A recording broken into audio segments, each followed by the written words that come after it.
Very good evening. There's been intense fighting again in towns across western Libya, with reports of 30 killed in the rebel-held city of Misratah alone.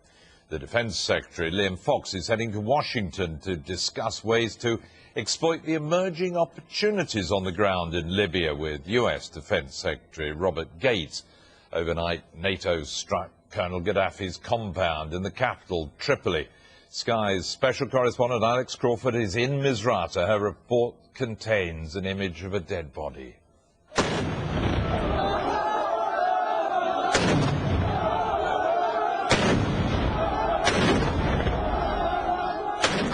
The fighters in Misratah say this is no rebellion anymore, this is a battle for survival.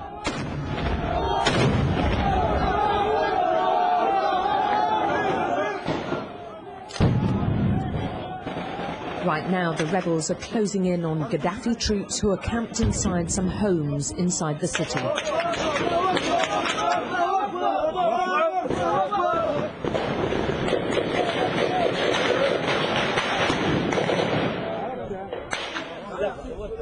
Well, that is where the government forces were meant to have been hiding out. There's a massive amount of smoke and an awful lot of firing. Difficult to imagine how anyone can stay in there for much longer if they are indeed still alive.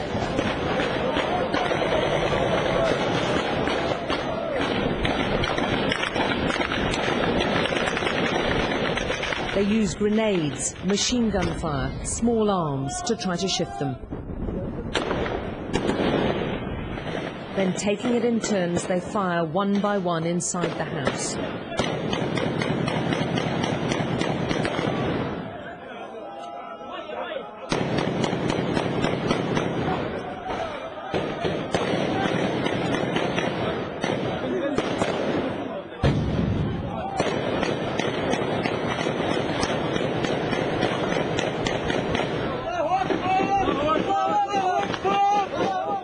They're taking casualties. The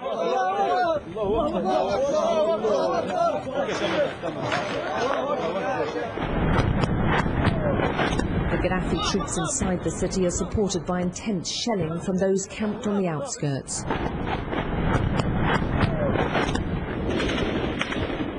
But the rebels are recapturing ground and are on the verge of a crushing battlefield victory. Okay, go. They want to show us how so many of Gaddafi's soldiers are foreign mercenaries. Alongside his body, an ID card which appears to be from Niger. They're also taking prisoners. The captured soldier looks terrified. He knows there are many here who want him dead. We're told he will be taken before what they're calling the Revolutionary Council, the rebel command. But we're allowed to question him before. He says he's from Sudan, and he's been fighting in Misratah for 7 days. He was with the snipers on the surface of one of the buildings. What were his instructions, his unit's instructions? What were they told to do? They ask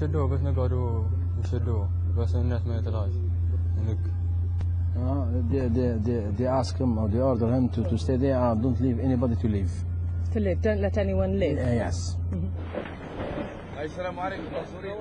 He laid down his weapon in the end and gave himself up.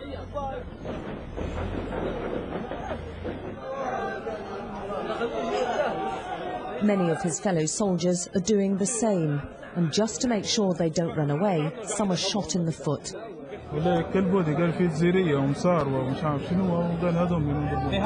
have told him there is Algerians, Egyptians, they are in Misratah. You are going to fight to free Misratah. The doctors have to insist the fighters leave. Many are bent on revenge. But as the casualties increase, so does the anger. The injured Gaddafi soldier on the back of this truck has to be hurriedly driven away as people spit at him and hit him with their shoes.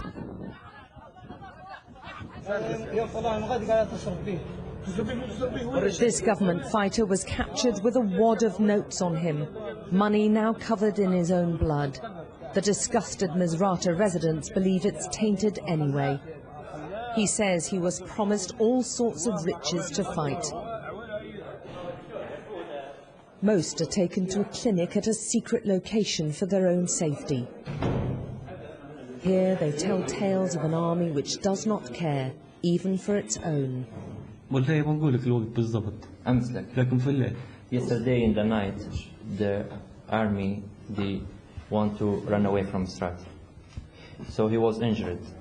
So they kept him. They tried, but when they run away, nobody cared for him.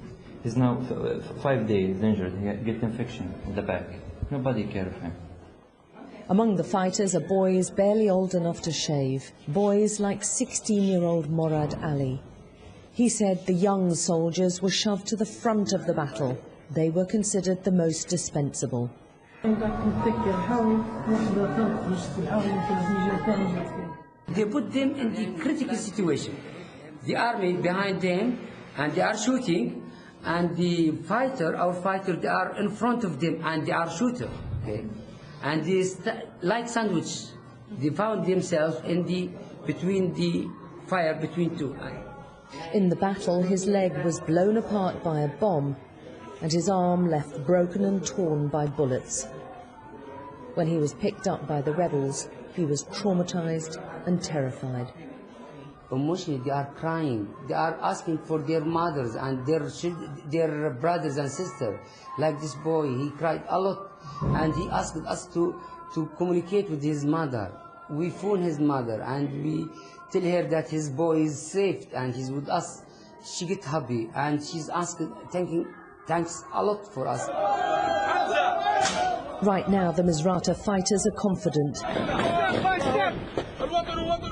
2 months ago, the man with the captured sniper's rifle was a geography teacher. He's with mechanics, engineers, students. The siege of their city has united them and turned them into soldiers. And 8 weeks of bombing and battling with Gaddafi's troops has failed to crush them. Alex Crawford, Sky News, Misratah.